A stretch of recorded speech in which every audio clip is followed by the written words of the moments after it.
And now we've come to that place in the show where we take images from you, pictures you've sent to me of your home and garden. We play around with some ideas on how to improve the landscape.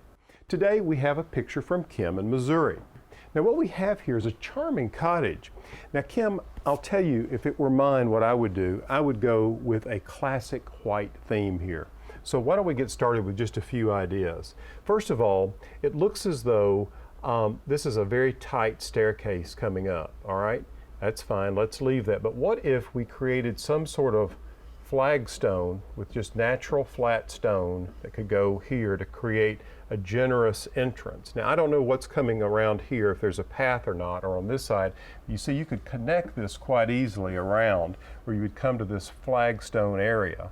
Then you've defined a bed space here and a bed space here. Okay, now let's talk about some plants. You said this is north facing, so we got to think really cool plants that like that kind of temperature. Hydrangeas would be fantastic, but I think we need some evergreens. An evergreen that can take some shade would be a yew.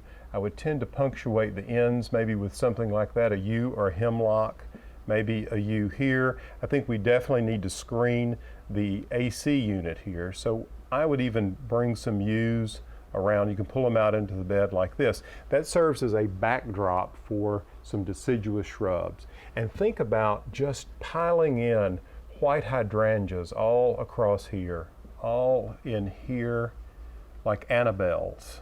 Would be just gorgeous. And then maybe on this end here, we might even come in with a Yoshino Cherry, something to anchor this in. Not a very large tree. It could also be a white dogwood. So you see where I'm going with this. Okay, there's your shrubs in place and a tree. Now let's talk just a minute about maybe some perennials and annuals. So this bed, the entire underside of it could be planted in hostas and ferns, and same way over here.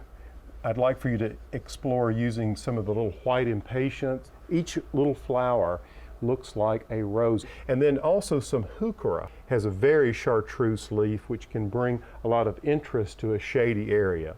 So I think creating this envelope or this arm around a central pad here of stone where you could place some containers around and create a greater sense of entry, echoing the color white that you have here on the trim, is a way to get started. Good luck with your project there, Kim.